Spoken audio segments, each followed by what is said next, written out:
Assalamualaikum bro. Jadi nih, ini lanjutan dari cerita master historian kita, Dul Qodir.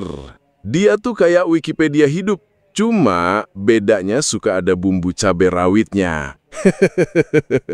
Buat yang masih nggak mudeng soal silsilah Ali Halikosam, sini-sini, gue ulangin biar pada ngah. Jadi begini, kalian pasti udah familiar banget sama Sayyid Ahmad Al-Muhajir kan? Sosok yang katanya punya anak bernama Ubed. Nah, Ubed punya anak namanya Alwi. Alwi punya anak namanya Muhammad. Muhammad punya anak lagi, dikasih nama Alwi lagi. Kayak franchise, tapi ini franchise nama. Nah, Alwi yang kedua ini kita panggil aja Alwi Junior. Punya anak namanya Ali. Nah, si Ali inilah yang dapat julukan Halikosam. Sekarang kita bedah dikit. Hali itu artinya yang meninggalkan. Kosam itu bukan huruf kosam atau sumpah bukan bro. Itu daerah perkebunan. Perkebunan yang dulu dibangun sama keturunan Ahmad bin Isa sebelum mereka pindah ke Tarim. Lucunya, daerah ini namanya diambil dari kebun di Basroh, tempat Ahmad bin Isa dan keluarganya dulu tinggal. Nah, tokoh Bani Alawi yang pertama kali pindah ke Tarim, itu ya si Ali Halikosam ini. Jadi nih ya, tentang kisah karomah salam dibalas Nabi yang katanya kembar identik. Dulu udah pernah di-warning sama Kiai Imad. Ini aneh loh, Ali Halikosam kok punya karomah plek ketiplek sama Ali bin Ba'alawi. Persis kayak yang ada di kitab As-Suluk. Hanif and Geng langsung nyolot. Bro, tenang. Secara akal dan adat kan mungkin aja dua orang beda punya karomah sama. Kan bisa aja kejadian dua kali. Masalahnya, yang dikritik sama Kiai Imad itu bukan mungkin atau enggaknya karomah mirip. Tapi asus spesifik. Ini kayak ada orang nemu dua film. Pemeran utamanya sama, plotnya sama, dialognya sama, endingnya sama. Terus bilang, kebetulan aja. Jadi jawaban Hanif itu kesannya kayak orang ditanya kenapa nasi gorengnya asin banget. Malah jawab, ya emang ada banyak makanan yang asin kan? Lah, ini bukan soal asin ada di mana-mana bro. Ini soal nasi goreng elo yang keasinan parah. Karena kalau kita amatin, Baklawi itu hobi banget bajak julukan tokoh orang buat ditempel ke leluhurnya sendiri. Itu kayak lo punya temen yang tiba-tiba ngaku dia yang nemu Indomie. Serius lo yang nemuin? Iya, kan gue dulu pernah makan. Oke, lanjut ke kisah Dul Qodir yang berikutnya. Ada sebagian orang meninggal dunia, dikuburkan di sampingnya Syekh Ali. Ada orang mimpi ngelihat ada mayit dimasukkan ke kuburan.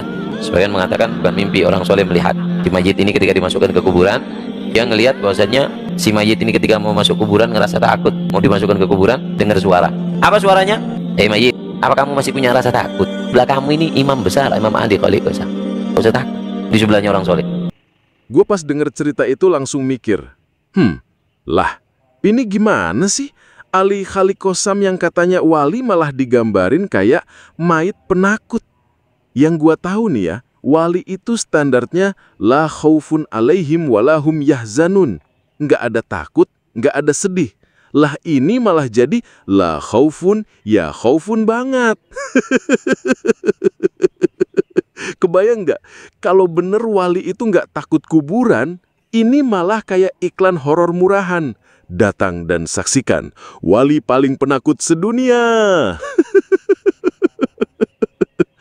Janggal nggak tuh ceritanya? Ya jelas janggal bro. Ini kayak lo lihat berita, Iron Man takut sama logam. Atau Hulk fobia warna hijau. Udah nggak nyambung, masih dipromosiin kayak fakta sejarah. Kalau dia wali, harusnya nggak takut dari awal dong. Tapi di cerita ini malah digambarin penakut. Terus butuh dikasih tahu biar nggak takut. Nah, itu kayak bodyguard minta ditemenin nonton film Upin Ipin karena nyeremin. Akhirnya kesannya bukan wali berkaramah, tapi wali minderan di kuburan. Menurut gue sih, ini contoh klasik cerita karomah yang niatnya mau ngagungin tokoh, tapi malah nyeret ke arah nggak logis. Endingnya, bukan kagum, malah tepok jidat.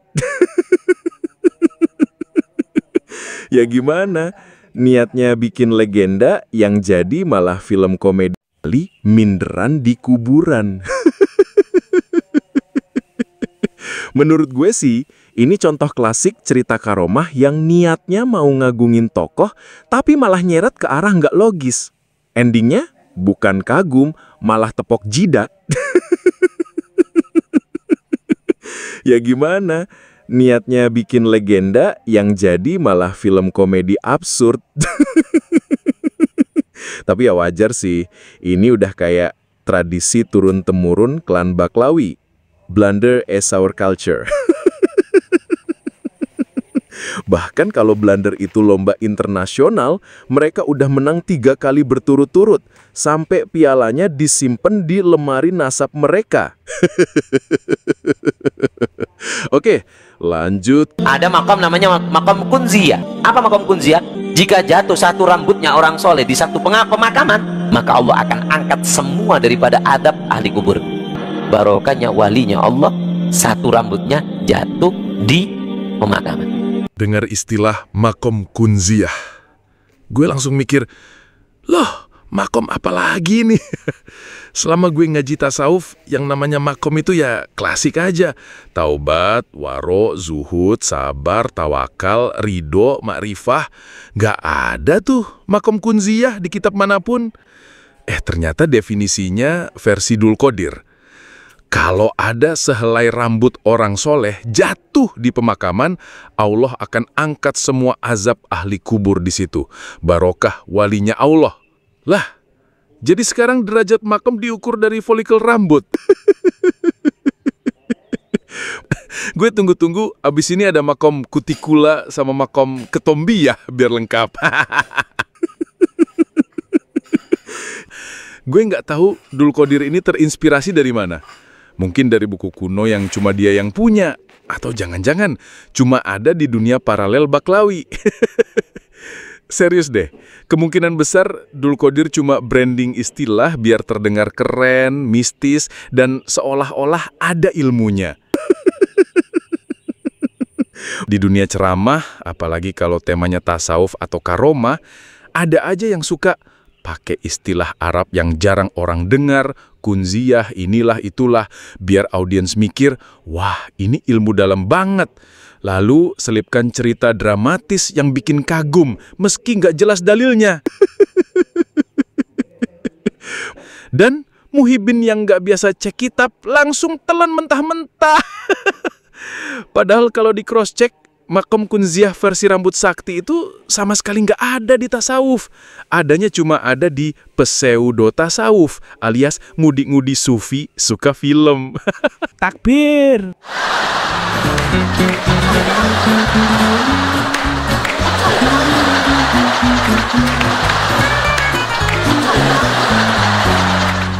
Nomor selajengipun para syekh para sedulur, ini di sini ada pedangnya Sayyidina Ali. Pedangnya Sayyidina Ali. Ini menunjukkan bahwa perjuangan Wali Songo Indonesia Laskar Sabilillah itu adalah dipimpin oleh para ulama dan para kiai, yaitu adalah yang sudah nyata secara DNA dan sejarah para ulama Indonesia itu keturunan Sayyidina Ali min dzurriyyatir Rasul. Saudara, beberapa keturunan daripada Wali Songo sudah tes DNA. Termasuk alhamdulillah keluarga saya sudah tes DNA. Semuanya mengarah ke J1.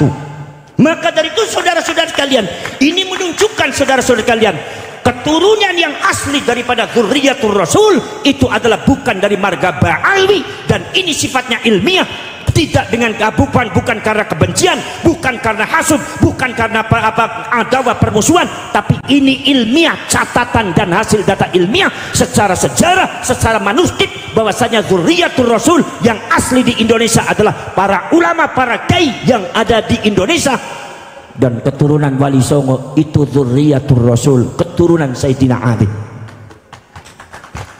Jadi kalau keturunan Wali Songo itu Alawiyun, Sayyidina Ali.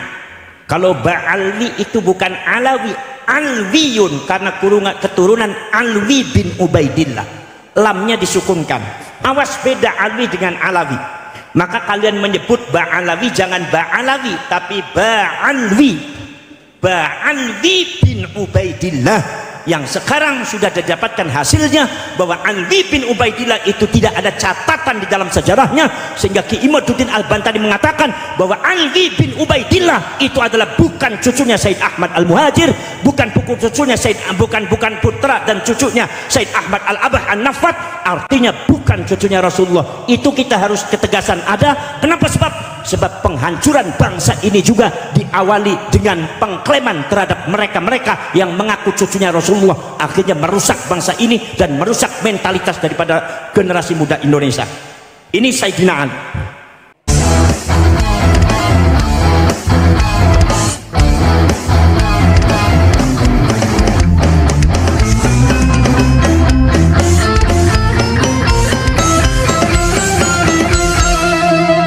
Jadikanlah hidup lebih berarti, jadikanlah laskar sang pemberani, membela ulama kiai pribumi, Wali Songo pewaris negeri.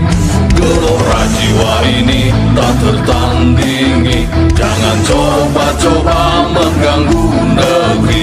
Ulama kami terhina, kami pun tak terima, siap jihad jadi semboyan kita. Kami adalah laskar sabilillah, pecinta Wali Songo dan para anbiya, pewaris peradaban Islam di Nusantara hingga berkibar bangsa Indonesia. Kami perisai para ulama, sepenuh hati korbankan jiwa dan raga. Bila nanti tertulis jihad pilihan kami, Syahid bela agama dan negara. Kami terlahir di bumi pertiwi, terpatri suci sejarah negeri, korbankan darah nyawa leluhur kami. Jangan kau coba rubah dan kau pecundangi.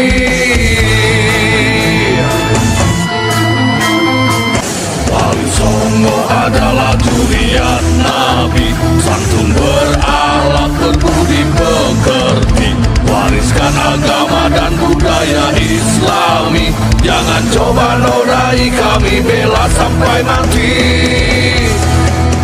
Kami adalah laskar sabilillah, tak akan gentar meskipun berkalang tanah, demi bela agama juga bela negara. Ikhlas jihad dan Syahid bersama ulama, relakan kami pergi dan berjuang, jadi perisai Wali dan kebenaran. Meski harus berkorban nyawa satu ibadah, demi kebenaran menang dan ditegakkan. Kami adalah laskar sabilillah, pecinta Wali Songo dan para anbiya, pewaris peradaban Islam di Nusantara hingga berkibar bangsa Indonesia. Kami perisai para ulama, sepenuh hati korbankan jiwa dan raga. Bila nanti tertulis jihad pilihan kami, Syahid bela agama dan negara.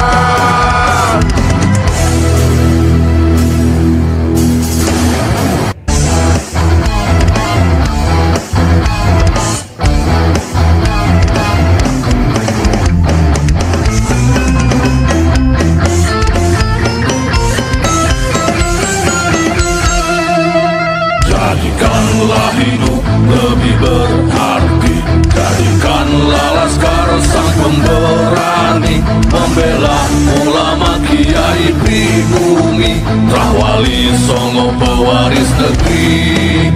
Gelora jiwa ini tak tertandingi, jangan coba-coba mengganggu negeri. Selama kami terhina, kami pun tak terima. Siap jihad jadi semboyan kita.